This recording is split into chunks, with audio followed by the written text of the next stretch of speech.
Welcome to all. We will continue with the session. The next thing is appreciative intelligence. So, appreciative intelligence is nothing but it is an ability. It is an ability to see the positive side or appreciation kind of examples we can give. Okay, so whatever the things you say to a particular system, how exactly it react. Okay, so the one of the example I can give here is Google Assistant. So if you say good morning, hey Google, after hey Google or okay Google, if you say that good morning or how are you, or say if you ask how your life is going on, what is your age, from which place you have come, and I really like your work, something like that. If you give, how exactly that particular system respond to you, who has written the code, who has said that you have to respond something to a particular end user if he goes for a particular string or statement, isn't it? So you are wishing something to the Google Assistant, means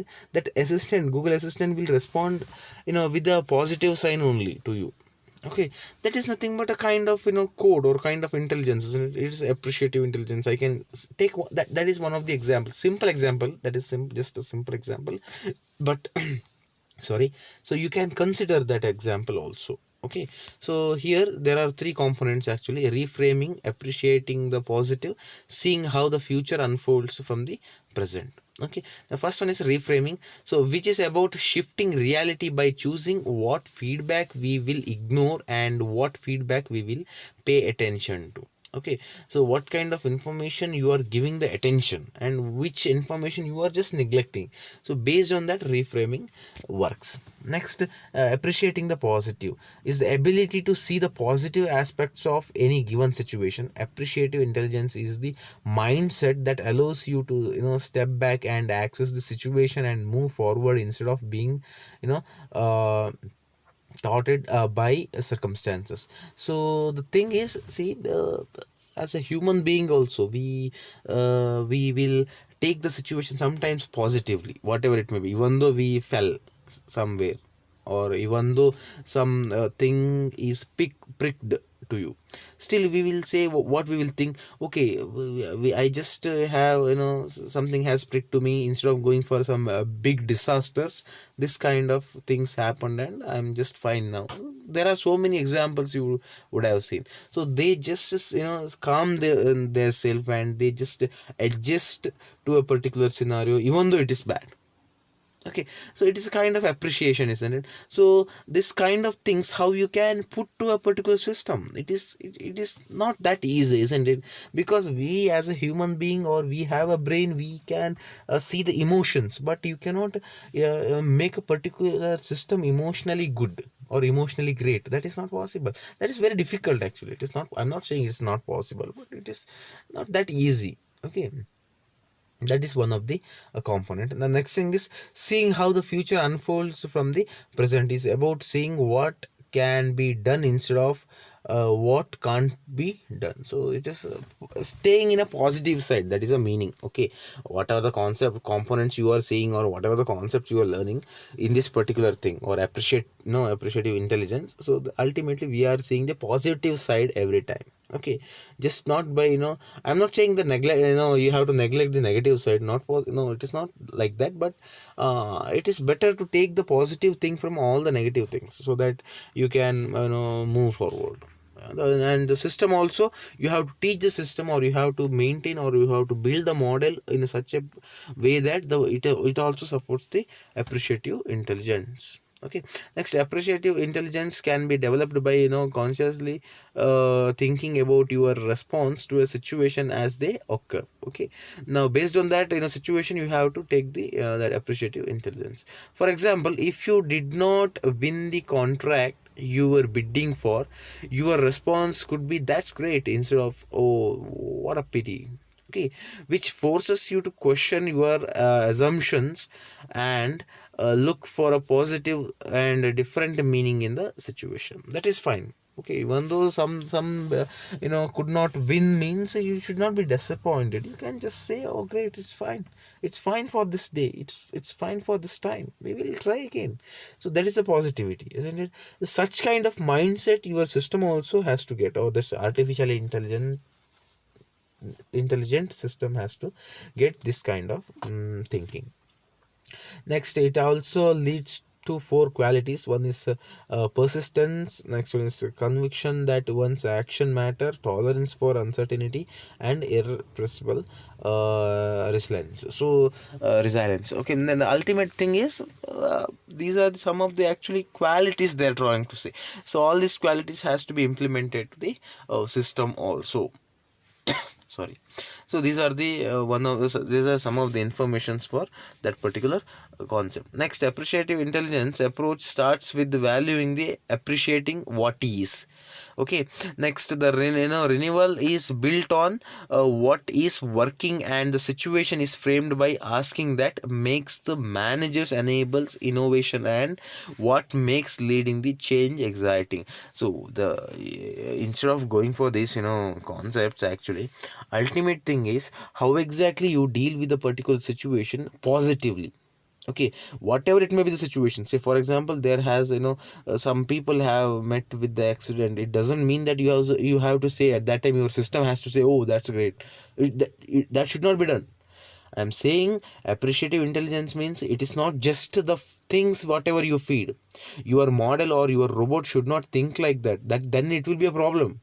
Okay, at that time you can say, okay, something has happened. We will take him to hospital. Why? Nothing will happen. That is the appreciative thing, or that is a positive side. Every time you cannot go for, oh, that's great, it's fine. No, you should not say that. Then it will be a problem, or your system there may be a negative impact on your system also. And as a developer, you should not do that, or you should not give such kind of code to a particular system. That is a overall idea of appreciative intelligence. That is the reason why, instead of going for all the dry theories, but I just wanted to give some real time examples to you, so that you can visualize the thing. Then you can write your own ideas, and you can implement such kind of concept in so many areas, or so many or various areas, I can say. Fine. This approach builds innovation and renewal images of the future, and is best characterized as appreciative and devoted activity. While the traditional approach is limited by learned helplessness, the appreciative intelligence seeks to leverage a learned optimism. So they are trying to say that this is better compared to the previous or traditional techniques, or old style things, or vintage techniques. So artificial, sorry, this appreciative intelligence will seek for the better performance, or optimized performance. Okay. Overall thing they are trying to say here. Next, appreciative inquiry is a method for organizational development. Is broken into 4Ds. Okay, so this is, it is a kind of method for the organizational development. Okay, so there are some 4Ds like discovery, dream, design, and destiny. Okay, the first D, discovery, calls for discussing. Okay, now discussing, so what are the strengths and core values of organization, and for finding out the appreciating what gives life and energy to people, to their work, and to their organization. So discussing, so here it is something like boosting up the employees to get the more productivity, isn't it?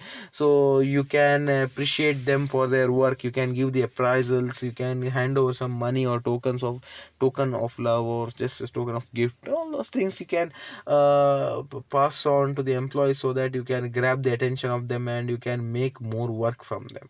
Such kind of examples we can take for the first D. Okay, the second D is dreaming, leads to visioning the possibilities and grounding the vision to the potential of the organization. So it is somewhat future concept. If you take some decisions, how exactly your company leads to in the future, that vision you have to have, isn't it? So what are the possibilities? You may get some obstacles, you may get some success, you may get some losses, economic crisis also may be possible. So all those things you should have to think before you implement something. So that is nothing but dreaming. Next, third D is design. So aims at directing the participants to define how to make the ideas happen, and how to create the design structures, processes, routines, and relationships that support to the dream. So when you go for design concept, overall idea of your thing has to be there, and whatever the things you have dreamt or whatever the dream you have taken, the same thing has to be implemented for the this one, okay, design thing. Okay, based on that design only you can get the efficient model or effective things. Okay, that is the third D. The fourth D is destiny, calls for making action plans on how to implement and sustain change and nurture a collective sense of destiny. So this is ultimate thing is of ultimate thing for the plans, or how exactly you can act on those plans to reach or to accomplish the particular task, and you can reach the destination. In the success, the success rate of the success rate for the reaching the destination, destiny or destination must be more compared to rest of the algorithms whatever you try to put, so that you can get the better path, or you can choose the better path to reach the destination efficiently.